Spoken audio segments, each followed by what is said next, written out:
Christmas. বড়দিন চলে এসেছে। এটা হলো একটা শীতলতম দিন এবং কোকোর পরিবার কেনাকাটা করছিল। বড়দিন আসতে আর মাত্র কয়েকদিন বাকি এবং পুরো শহরে উৎসব মুখর পরিবেশ বিরাজ করছে এবং প্রস্তুতি চলছে। শান্ত হও বাচ্চারা। বাবা, এই উপহার পাওয়ার মরশুমে তোমরা আমাদের শান্ত থাকতে বলতে পারো না। বড়দিনের উৎসব, হ্যাঁ, আর ক্রিসমাসের ডিনার। কিন্তু সব থেকে দরকারি ভালোবাসা আর সান্টা। স্যান্টা? সান্টা। আচ্ছা, ওই যে সান্টা এসে গেছে। ওই স্যান্টা নয় মা, আসল স্যান্টা। হ্যাঁ, উনি 12টি জাদুকরী রেনডিয়ারের সাহায্যে একটা স্লেজ চালায়, আর ওটাতে করে উড়ে উড়ে উনি সারা রাত ধরে সারা বিশ্বের সবাইকে উপহার দেন। হ্যাঁ, মনে করো একটা স্লে, তার মধ্যে অনেক উপহারে ভর্তি আমাদের জন্য। তোমরা জানো বড়দিনটা হলো আসলে উপহারের না, এটা হলো ক্রিসমাস পুডিং। আরে না না, বড়দিনের গাছ। শহরের চত্বরের ঠিক মাঝখানে তারা একটা খুব বড় ক্রিসমাস ট্রি খুব সুন্দরভাবে সাজিয়ে রেখেছিল। ওয়াও! ও ক্রিসমাস ক্যারলার্স, আমিও গান গাইতে চাই। তুমি বড় হয়ে গেও সোনা। ক্যালোরাররা তাদের গান শেষ করে অন্য বাড়ির সামনে চলে গেল। তবে সামনে একটা ছোট বাড়ি ছিল যেখানে ইচ্ছে করে গান গাইতে যাননি। ওরা এরকম করলো কেন? এটা কি মিসেস ক্রিঙ্কলসের বাড়ি? ও, উনি খুব খিটখিটে বয়স্ক মহিলা। খারাপ মহিলা? আরে উনি খুবই খিটখিটে, আর স্যান্টা এলে লাঠি দিয়ে তাকে তাড়িয়ে দেবে। কি? হ্যাঁ, আর স্যান্টা এলে তাকে একটা কুকিও খেতে দেবে না। তুই ভাবতে পারছিস? এরকম কেন কেউ করবে? উনি উপহার ভালোবাসেন না? আমার মনে হয় ও ক্রিসমাস পছন্দ করে না। আরে এগুলো সব রটনা। কিন্তু কোকো হতবাক হয়ে গেল। কিভাবে কেউ বড়দিনকে ঘৃণা করতে পারে? আমার মনে হয় উনি বড়দিন কি সেটা ভুলে গেছেন। ও হ্যাঁ, তাহলে হয়তো ওনার একটু বড়দিনের জাদুর দরকার। আর আমারও একটু চিনি দিয়ে ওটা চাই। চলো আমরা বাড়ি যাব। সেদিন সন্ধ্যায় কোকো বুড়ির বাড়ির সামনে গিয়ে খুব জোরে জোরে গান গাইতে শুরু করে দিয়েছিল। Jingle bell jingle bell jingle. আরে কে শব্দ করছে এখানে? হাই মিসেস ক্রিঙ্কল, আমি এই কাছেই থাকি। আমি ভাবলাম আপনার জন্য একটা ভালো কিছু করি। ও আচ্ছা, তাই নাকি? হ্যাঁ। আচ্ছা, তাহলে তুমি চলে যাচ্ছ না কেন? আমি বড়দিনকে ঘৃণা করি। ওহ, কিন্তু এই বড়দিন তো শেষ হয়ে এলো। আমি বড়দিনকে ঘৃণা করি। আমি এসে গেছি। আরে দিদি, এত তাড়াতাড়ি চলে এলি? ও কি তোকে লাঠি দিয়ে তাড়িয়ে দিয়েছে? তুমি ঠিক, উনি বড়দিনকে ঘৃণা করেন। বলেছিলাম। ঠিক আছে, তুই চেষ্টা করে হেরে গেছিস, ভালো করেছিস। আমি ঠিক করে ফেলেছি, আমি ওনাকে বড়দিন ভালো লাগাবোই। আর তাই কোকো বৃদ্ধ মহিলার মন পরিবর্তন করার জন্য তার যথাসাধ্য চেষ্টা করেছিল। হ্যাঁ, এই তো, এতে উনি খুব খুশি হবেন।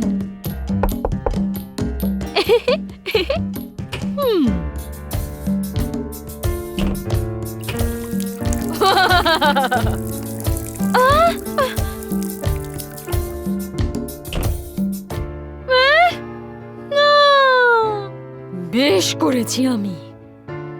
অপারেশন স্নোম্যান ব্যর্থ হলো। সে অন্য পদ্ধতিও ব্যবহার করেছিল। বড়দিনের গাছটা কোথায় গেল? ই, ই, ই, ই, ই, ই, ই, ই, ই, ই, ই, ই। এইটা নিশ্চয়ই ওনাকে খুশি করবে। হ্যাঁ, কিন্তু আমি এখানে কেন? ও, এটা অনেক উঁচু। ওই যে। হ্যাঁ, তুই এটা করলি কিভাবে?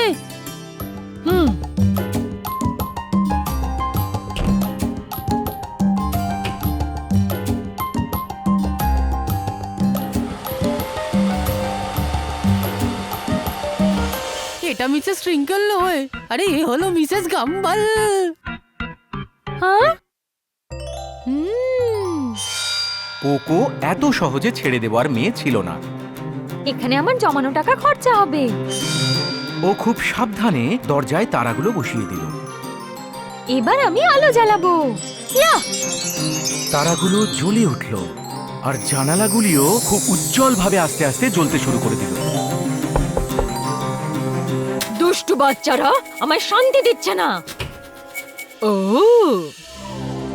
মিসেস ক্রিঙ্কেল উজ্জ্বল তারাগুলোকে দেখল, যেগুলো উজ্জ্বলভাবে জ্বলছিল। ও তুমি হাসলে, তুমি হাসলে। আচ্ছু, ও ভেতরে এসো।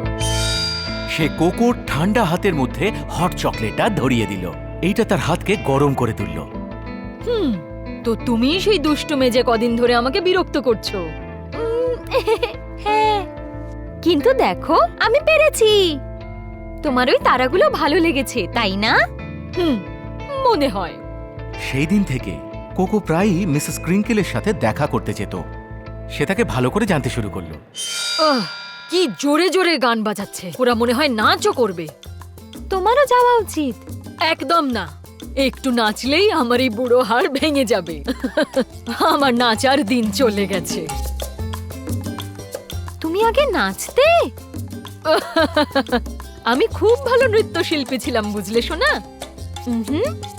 তুমি জানো তোমার একটা বড়দিনের গাছও আনা উচিত। আমার একটা গাছকে এনে সাজানোর মতো সামর্থ্য নেই। সে খুশিতে তার পরিবারের কথা বলতে লাগলো। আমার ছেলে মেয়েরা যখন ছোট ছিল, ওরা গাছটাকে জিঞ্জার ব্রেডম্যান আর আখ দিয়ে সাজাতো। সত্যি?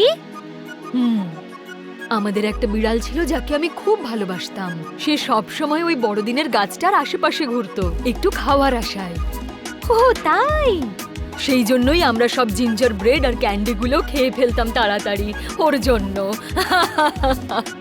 সেই প্রথমবার কোকো মিসেস ক্রিঙ্কেলকে হাসতে দেখল। এটা খুবই ভালো ছিল। পরদিন সকালে একটা নতুন অনুভূতির সাথে কোকোর ঘুম ভাঙল। মিশন ক্রিসমাস ট্রি শুরু হলো। মা, টাটা মা।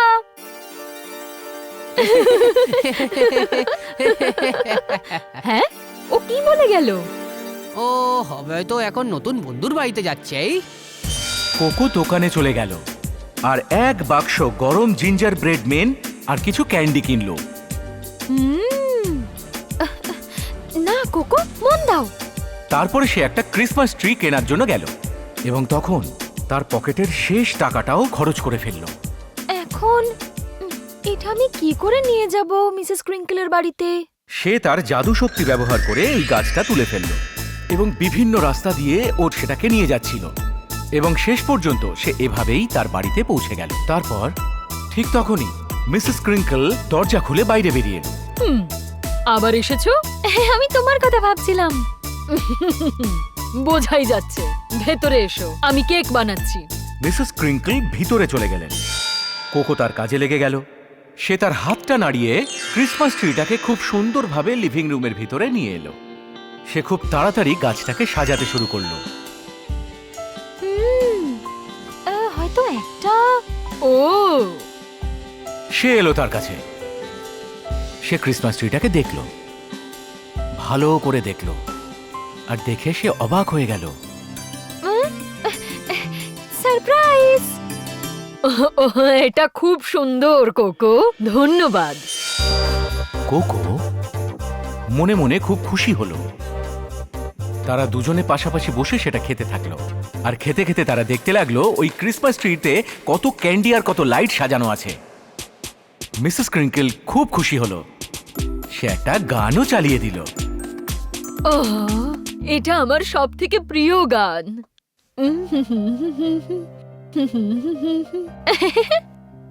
আমার মনে হয় একটু জাদু করলে ভালোই হবে। কোকোর ম্যাজিক আশ্চর্য করে দিল আর মিসেস ক্রিঙ্কেল আনন্দের সাথে নাচতে লাগলো। এর পরের দিনটাই ক্রিসমাস ইভ ছিল আর কোকো তার ঘরে বসেছিল, ভাবছিল সে কি করবে। প্রিয় স্যান্টা, এবছর দয়া করে মিসেস ক্রিঙ্কেলের জন্য বড়দিনটা আরো ভালো করো। আমি জানি তুমি বড়দের কিচ্ছু দাও না, কিন্তু আমাকে না দিয়ে তুমি দয়া করে মিসেস ক্রিঙ্কলকে দাও কিছু একটা খুব সুন্দর। কোকো সেই চিঠিটাকে আগুনের মধ্যে ফেলে দিল আর ভাবলো হাওয়া তার ইচ্ছেটাকে স্যান্টার কাছে পৌঁছে দেবে। সে তার বাবা মায়ের কাছে গেল, যারা রান্নাঘরে তাদের জন্য খুব সুস্বাদু খাবার তৈরি করছিল। মা, বাবা, তোমরা কি রাগ করবে যদি আমি কাউকে খাওয়ার জন্য নিমন্ত্রণ করি? ও, কে? ওই মিসেস গাম্বলকে আবার ডাকিস না। ওনার নাম মিসেস ক্রিঙ্কল, আর হ্যাঁ, ওনাকেই। তারা সবাই রাজি হলো আর খুশিও হলো। যখন জোজো খুব বকবক করছিল, কিন্তু ও ক্রিসমাস পছন্দ করে না, আর আজকে ক্রিসমাসের বিকেল। কোকো দৌড়ে গেল আর রাস্তায় বেরিয়ে পড়ল।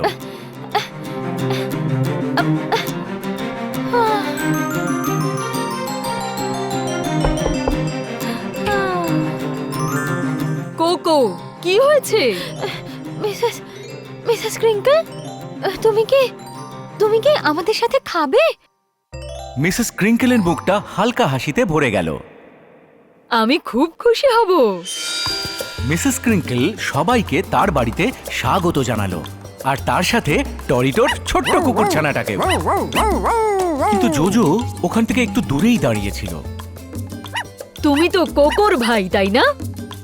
হ্যাঁ, আমি হলাম জোজো। এই কুকিগুলো স্যান্টা ফেলে গেছে যখন আমি ওনাকে ঝ্যাঁটা নিয়ে তাড়া করেছিলাম। জোজো অবাক হয়ে তার মুখের দিকে তাকালো। এদিকে কুকিজগুলো স্পর্শ করে তার একটু উষ্ণ অনুভব হচ্ছিল, আর তার চোখে একটা আনন্দের হাসি ফুটে উঠল। তুমি খুব ভালো বৃদ্ধ মহিলা। খারাপ বৃদ্ধা হওয়ার থেকে তো ভালো। মিসেস ক্রিঙ্কল খুবই আনন্দিত অনুভব করছিল এবং সবাই চুপচাপ বসে খেতে থাকলো। শুধু তাই নয়, বাচ্চারাও সেখানে চুপচাপ ছিল, আর কুকুরছানা টোটো। দুপুরের খাওয়া শেষ হয়ে গেল, আর তারপরে সবাই হাত নেড়ে বিদায় জানালো, আর মিসেস ক্রিঙ্কেলও চলে গেলেন। কোকো তাকে বাড়ি পর্যন্ত ছেড়ে দিল, আর সে বহন করছিল একটা বড় বাক্স। বাক্সটার গায়ে একটা উজ্জ্বল রিবন লাগানো ছিল। কোকো, এটা কি? কোকো হালকা হাসলো আর বাক্সটা খুলল। ভেতরে একটা ছোট্ট বিড়ালছানা ছিল, আর বিড়ালছানাটা চুপ করে সেখানে বসেছিল। তুমি আমায় বলেছিলে না তোমার একটা বিড়াল ছিল যাকে তুমি খুব ভালোবাসতে? তাই আমি এই ছোট্ট বিড়ালটা তোমার জন্য এনেছি। ওহ, তুমি এই মাসে আমাকে ভীষণ আনন্দ দিয়েছো কোকো। সেই জন্যই হয়তো আমি বড়দিনকে আর ততটা ঘৃণা করি না। মিসেস ক্রিঙ্কেলের বাড়ির সামনে যাওয়ার পর কিছু মানুষ সেখান থেকে ফিরে এলো এবং তাদের কাছে এলো। তারা ছিল তার পরিবার, আর সে ছুটে ছুটে তাদের কাছে গেল। কোকো দেখল তারা খুব আনন্দের সাথে একে অপরকে আলিঙ্গন করলো। বড়দিনের শুভেচ্ছা মিসেস ক্রিঙ্কল। সেই রাতে কোকোর বাড়িতে বাচ্চারা হঠাৎ একটা শব্দ পেয়ে জেগে উঠল। তুই কি ওটা শুনলি? তারা নিচে গেল এবং দেখলো যে তাদের বাবা মাও ডাইনিং রুমে পৌঁছে গেছে এবং তারাও সেটা শুনেছে। হ্যাঁ, ও, এই সব কি? সেখানে ওই গাছটার নিচে ছিল বিভিন্ন ধরনের ছোট বড় বাক্সে ক্রিসমাসের প্রেজেন্টস। কিন্তু এখানে তো কেউ নেই। এতগুলো উপহার কে নিয়ে এলো? স্যান্টা, এটা হয়তো স্যান্টাই দিয়েছে। কোকো সেই সমস্ত উপহারের দিকে দেখলো আর লক্ষ্য করলো যে একটা ছোট্ট চিঠি সেখানে রয়েছে। এটা স্যান্টা দিয়েছে। স্যান্টা বলেছে আমার উপর সে গর্বিত। স্যান্টা? কোকো তার বোনকে জড়িয়ে ধরলো এবং তার বাবা মা আর ভাইদের দিকে তাকালো। এত উপহারের সাথেও আমরা একে অন্যের সাথে আছি, আর সেটাই হলো সব থেকে বড় কথা। এটাই আমি তোমায় বোঝানোর চেষ্টা করছিলাম। বড়দিন হলো আনন্দ ভাগ করে নেওয়া যত্ন নেওয়া। এবং আর ভালোবাসা। মেরি বড়দিনের ক্রিসমাস শুভেচ্ছা সবাইকে। আর তার সাথে হ্যাপি নিউ ইয়ার। নমস্কার বন্ধুরা, যদি আমাদের এই ভিডিওটা আপনাদের ভালো লেগে থাকে তাহলে আমাদের চ্যানেলে লাইক করুন, শেয়ার করুন, সাবস্ক্রাইব করুন, কমেন্ট করতে ভুলবেন না কিন্তু।